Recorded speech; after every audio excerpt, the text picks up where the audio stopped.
And that means we can't say any nice things about Todd anymore because we're on camera.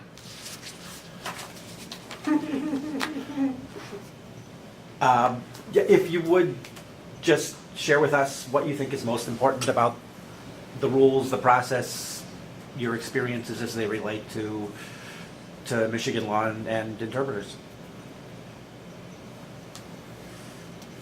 My name is Kat Vogtmann, and I would say my experience, I've had a lot of experience with the hospitals. Not just for me as a client or as a patient, but for my husband, because, and for the times that he was a patient.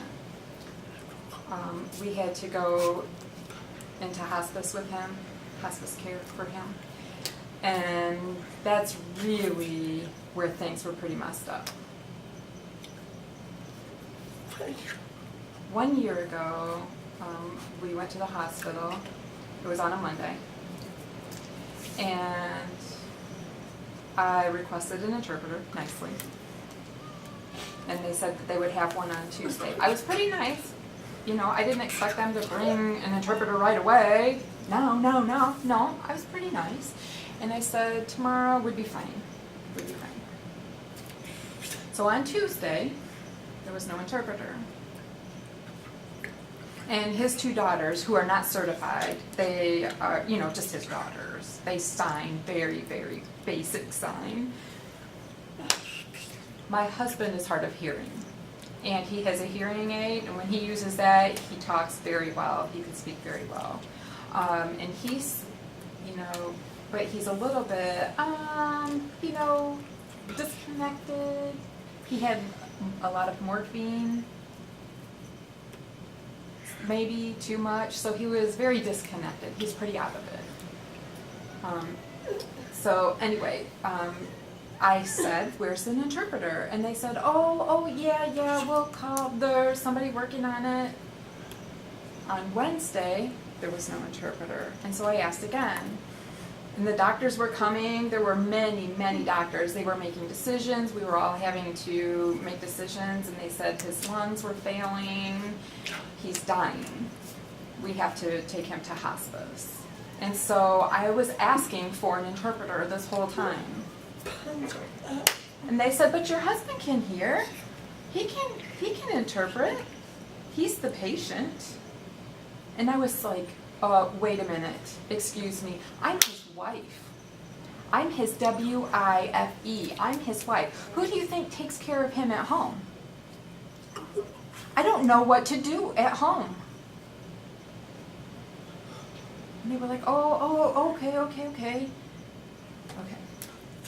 On Thursday, they said, we will discharge him. I was done with it.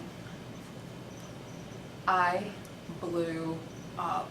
I was screaming. I was so angry at the nurses. I told them, he is not being discharged today. No way. He is not until there's an interpreter here. And they didn't even bring in VRI either. Nothing. So I just threw it all at them. I had a temper tantrum. 60-year-old woman having a temper tantrum. I thought I was being very nice and patient. Monday, Tuesday, Wednesday, Thursday, and then after that, no way. So they kept him overnight. Friday, they finally brought in an interpreter.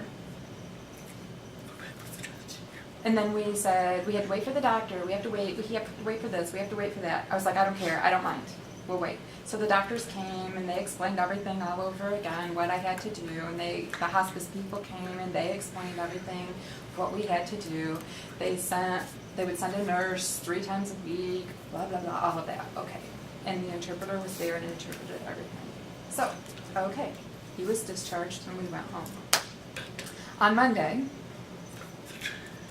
the nurse came to my house and came into the kitchen, and my husband was like right around the corner in the living room. And the nurse said, where's the interpreter? And I was like, I don't know. I don't know where there's an interpreter. I shoved him out of my house. I just said, get out. Just get out. Don't come back. Don't come back until you bring an interpreter with you. Get out. And I closed the door. And I apologized. I said they need to get an interpreter. So I also got on the phone and I told the hospice people what happened. And I'm sure the nurse told them what happened too. That they needed to send an interpreter. They said that there was one on the way. And then they did. They did send an interpreter. And wow, there was a lot of learning. I was like, don't call 911 if anything happens to him. I didn't know that. I did not know that. So they taught me all these things and I learned a lot. And I said, they asked if I should bring an interpreter again on Friday, and I said yes. But because I knew that between that time and Friday, I would think of a lot of questions. So on Friday, they came, they had an interpreter. I asked a lot of questions, and I felt very comfortable, very satisfied, like I could take care of my husband at home. And I knew what to do. If things got worse, I knew what to do. If he died, I knew what to do. But I don't feel like I should have to act like a 2-year-old and throw a temper tantrum.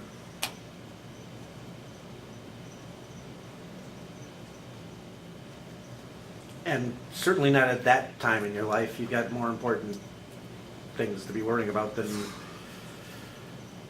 other people's jobs. Right. And he has since passed away in July last July. And sorry for your loss.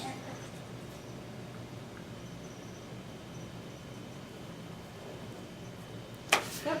And not For me though, to use VRI, I have used it a couple times and it's been fine. You know, for me, I don't care. But I can imagine that if you have to be in an odd position, or if you're lying down and you can't see the computer screen, that kind of situation, I would prefer a live interpreter. But for your rules as they are written, public law, wait, post office word, not D, sorry. The public law